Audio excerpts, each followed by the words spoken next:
Bonjour les Itata et soyez les bienvenus dans votre rendez-vous avec l'actualité. Écoutez ça, aujourd'hui je vous propose de parler de formation. Et pour ce faire, je vous propose de recevoir sur le plateau le directeur de l'ICEA. Bonsoir, comment allez-vous? Pierre-Henri Calixte. Bonsoir, ça va. Bienvenue sur Sur Écoutez votre belle ça. chaîne, tout à fait. Et merci de nous recevoir. Je dis bien nous recevoir parce que vous recevez par là même, effectivement, toute la communauté de l'ICEA, les équipes, le conseil d'administration et principalement les étudiants. Nous vous en remercions. Alors justement, je disais que vous étiez directeur général de cet acronyme ICEA. Que se cache derrière ce mot? Il se cache une volonté, celle de Monseigneur Macaire, de mettre en place un institut catholique européen des Amériques sur le territoire de la Martinique.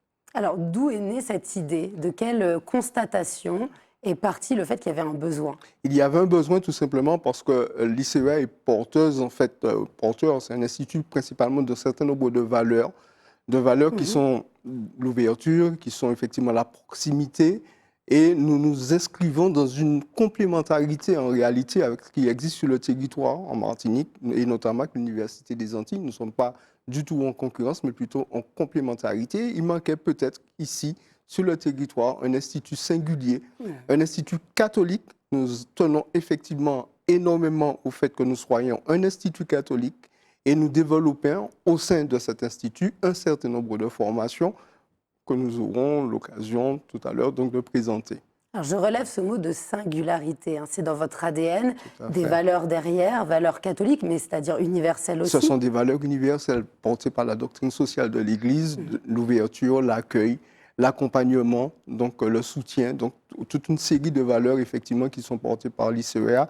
Bien sûr, la qualité aussi de l'accompagnement qui est porté à nos étudiants, ce qui est fondamental pour nous. Donc ça dépasse le simple cours. C'est-à-dire qu'un élève qui va chez vous ne va pas juste prendre une formation.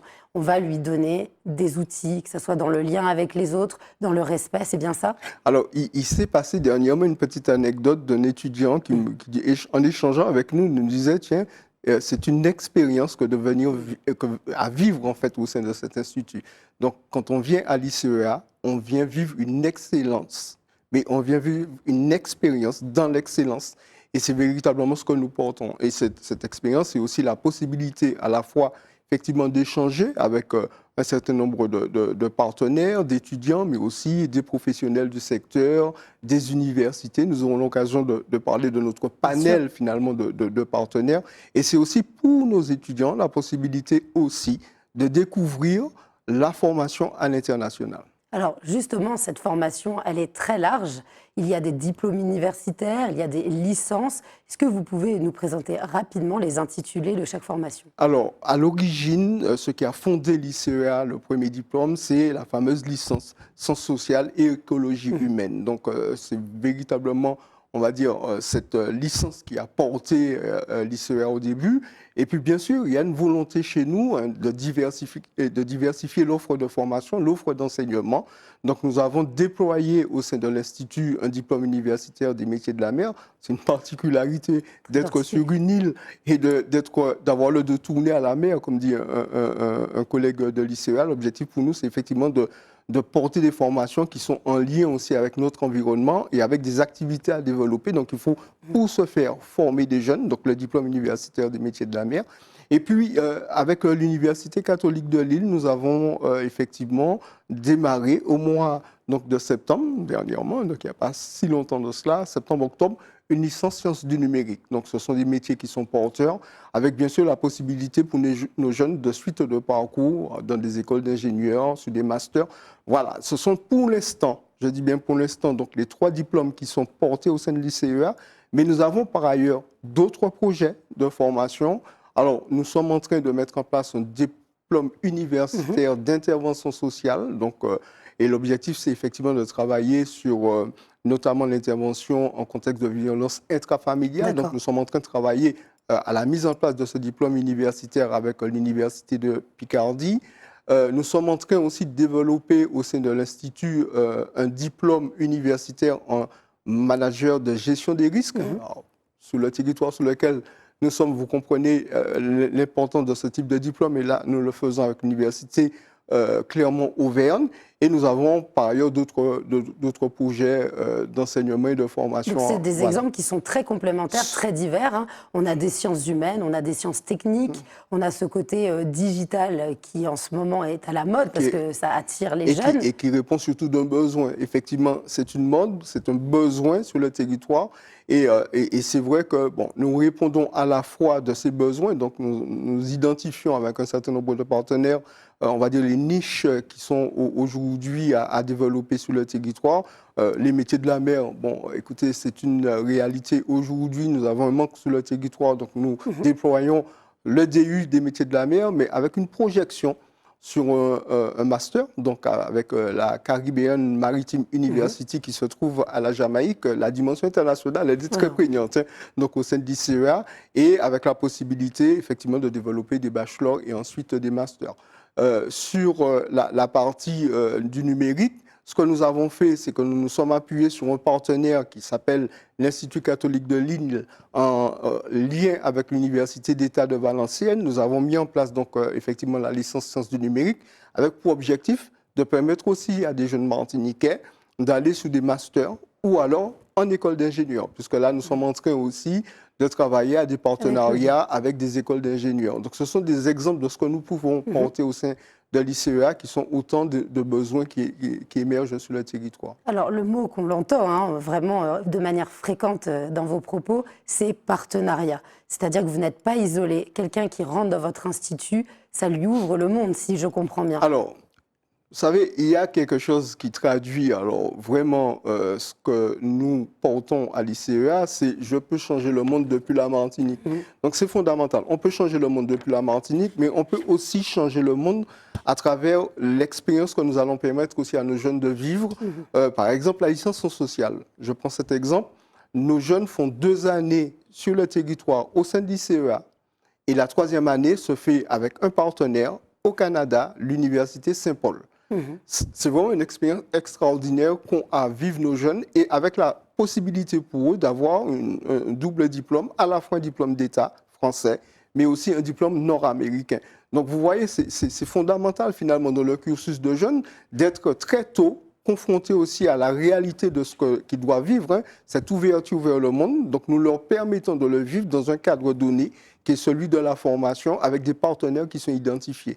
L'exemple du Canada est très marquant. D'ailleurs, nous avons d'autres universités au Canada qui nous ont approchés, notamment l'université d'Hearst, qui nous demande effectivement aussi un partenariat avec l'ICEA, qui montre effectivement que chez nous, c'est extrêmement important. Et quand je parlais, par exemple, excusez-moi, donc du diplôme des métiers de la mer, effectivement, nous souhaitons développer ce diplôme avec la Jamaïque notamment. Oui, ça aussi, ça fait partie de votre ADN. D'où le nom des Amériques. Des Amériques. Vu la situation géographique de la Martinique, vous avez décidé de vous ouvrir, d'être le carrefour de toutes ces formations, soit vers la France et vers l'Europe, ou soit aller vers les Amériques. Tout à fait, c'est exactement ça. C'est exactement ça. Oui. Alors, vers qui s'ouvrent ces filières? C'est-à-dire qu'il faut avoir 18 ans, avoir eu son bac. Est-ce qu'on peut reprendre, se dire, tiens, cette formation digitale, j'ai vu l'émission, ça m'intéresse, j'ai déjà travaillé 3-4 ans, j'ai envie d'intégrer cet institut. Comment ça se passe? Quel public visez-vous?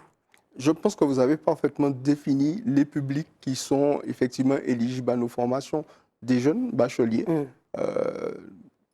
Alors, 18 ans, pas forcément, parce que nous avons quand même une excellence en Martinique. Nous avons des jeunes qui ont leur bac avant 18 ans, et nous en avons d'ailleurs au sein de l'ICEA.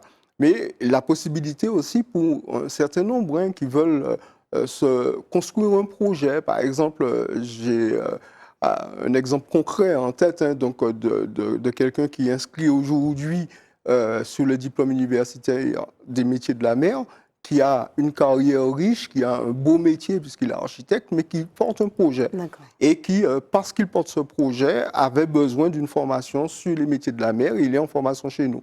Donc voilà, donc c'est la possibilité à la fois pour des jeunes, pour des personnes qui sont en reconversion professionnelle, pour des personnes qui sont effectivement en recherche de projets ou qui veulent créer une activité et créer un projet, de pouvoir venir effectivement à l'ICEA. Donc tout public peut entrer à l'ICEA.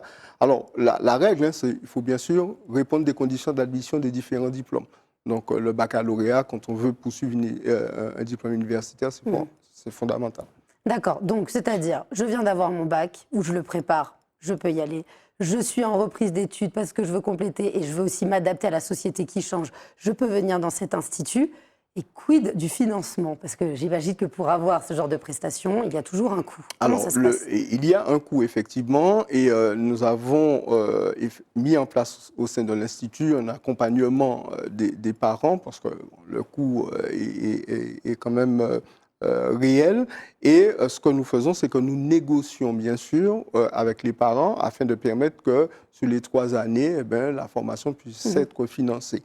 Mais l'ICEA a aussi une autre approche, qui est celle de recourir à des partenaires privés, donc des entreprises, des mécènes, qui viennent apporter leur contribution. Alors, ça peut être du mécénat de compétences, hein, ça peut être des personnes qui, du fait de leurs compétences, vont venir intervenir ou vont venir apporter un concours au sein de l'établissement, mais ça peut être aussi du mécénat, donc des finances. Et à ce moment-là, ça nous a permis de créer ce qu'on appelle un principe de bourse solidarité. C'est-à-dire qu'à ce moment-là, l'institution peut accompagner en versant une bourse à des étudiants qui rencontreraient un certain nombre de difficultés financières. Eh bien, ces bourses permettent effectivement de financer aussi le coût de la formation. C'est extrêmement important. Donc, il y a cette dimension. Alors, avec une autre particularité depuis l'année dernière, c'est que nos étudiants sont aujourd'hui éligibles du fait des 5 ans d'existence de notre établissement aux bourses du Crous. Et nous avons aussi, l'année dernière, déposé des demandes de bourse auprès de la collectivité territoriale de Martinique pour nos étudiants. Alors, je veux préciser une chose concernant le financement. L'un des objectifs qui m'a été demandé et posé par le conseil d'administration, c'est de trouver aussi d'autres sources de financement. Il existe des financements par les fonds européens. Donc, nous sommes en train de travailler à la mise en place de dossiers pour permettre que nos formations soient financées par les fonds européens. À ce moment-là, effectivement, ils seraient disponibles pour les jeunes Martiniquais et ils auraient simplement la possibilité de s'y inscrire sans avoir à débourser voilà, les coûts de formation. Donc, ce sont des projets que nous sommes en train de porter, ce sont des projets que nous sommes en train de structurer aujourd'hui. Voilà, donc l'idée, c'est de permettre qu'il y ait un maximum de personnes qui puissent venir à l'ICEA. D'accord, donc c'est la promotion de l'égalité des chances. Mais c'est exactement ça, c'est-à-dire qu'il ne faut pas que le coût de la formation soit un frein à l'entrée dans une formation d'excellence. Et donc, vous parlez de ce mot excellence. Qu'est-ce que ça regroupe pour vous, l'excellence? Pour nous, c'est dans la qualité de l'accompagnement. C'est principalement ça, c'est dans le souci du détail, c'est dans le souci qui va être porté à la fois, je parle des maquettes, je parle aussi du recrutement des enseignants, je parle aussi de la qualité des prestataires, je parle aussi de la qualité des partenaires, je parle aussi de la qualité des dispositifs. L'excellence, elle est dans tout ça. Donc, c'est ce que nous voulons porter. Et l'excellence aussi, c'est ce que nous allons mettre en termes d'humanité dans ce que nous mettons aussi auprès des étudiants. J'ai lu que c'était des promotions à taille humaine. Alors, où on peut facilement se connaître, se reconnaître. C'est plus un institut familial que quelque chose d'énorme. Nous n'avons pas vocation, même si nous souhaitons nous développer, même si nous souhaitons avoir beaucoup plus d'étudiants, nous n'avons pas vocation à accueillir, en tous les cas, pas dans l'immédiat et pas dans ces conditions, plus de les 5000 étudiants, par exemple. Mais nous sommes aujourd'hui en capacité d'avoir effectivement, comme vous le disiez, des groupes constitués de 20 à 25 étudiants, voire jusqu'à 30 ou 35 étudiants, mais ça n'empêche pas que si nous avons ces groupes de 30-35 étudiants, nous sommes en capacité aujourd'hui avec l'équipe de pouvoir accompagner quasi individuellement chacun de nos étudiants. Et dans des conditions, madame, qui sont quand même assez extraordinaires. Alors justement, les conditions matérielles. L'Institut se trouve dans Fort-de-France. L'Institut se trouve en plein cœur du centre-ville de Fort-de-France. Nous sommes donc à la rue Victor-Sévère. Et c'est véritablement quelque chose d'assez surprenant. C'est-à-dire que quand vous passez et que vous entrez dans l'Institut, vous changez quasiment de monde. Nous sommes véritablement dotés aujourd'hui de moyens techniques. Nous sommes de salles, de conditions logistiques qui sont quand même assez extraordinaires. Et quand des étudiants viennent à l'ICEA, ils sont accueillis dans les meilleures conditions possibles sur des formations universitaires. Je ne pense pas qu'il y ait beaucoup d'équivalents en Martinique sur la qualité que nous mettons, notamment dans les conditions d'accueil de nos étudiants, dans le matériel qui est mis à disposition des étudiants. Je ne crois pas qu'il y ait beaucoup. Et avec les années qui passent, vous aurez sûrement un réseau d'anciens élèves qui va se développer, qui pourra aussi faciliter l'insertion sur le marché du travail de ces jeunes. Alors, nous sommes effectivement en train de construire ce réseau d'anciens étudiants. D'ailleurs, nous avons reçu dernièrement des témoignages d'anciens étudiants qui nous ont effectivement fait des vidéos, qui souhaitent voir diffuser sur le site Internet pour faire la promotion de l'établissement, mais aussi pour raconter à ceux qui viendront leur expérience. Comme je disais, venir vivre une expérience à l'ICEA, ils sont prêts à venir, ils l'ont raconté cette expérience. Ils ont envie de le témoigner et passer cette énergie. Alors, pour revenir sur toutes les informations que vous nous avez données, où les téléspectateurs et téléspectatrices peuvent-ils retrouver cela? Sur un site Internet? Alors, ils peuvent le retrouver effectivement sur le site Internet de l'ICEA, www.icea-edu.fr. Donc, c'est extrêmement important qu'ils puissent le faire. Ensuite, ils ont la possibilité de venir. Je vous ai dit, nous sommes au 122 rue Victor Sévère.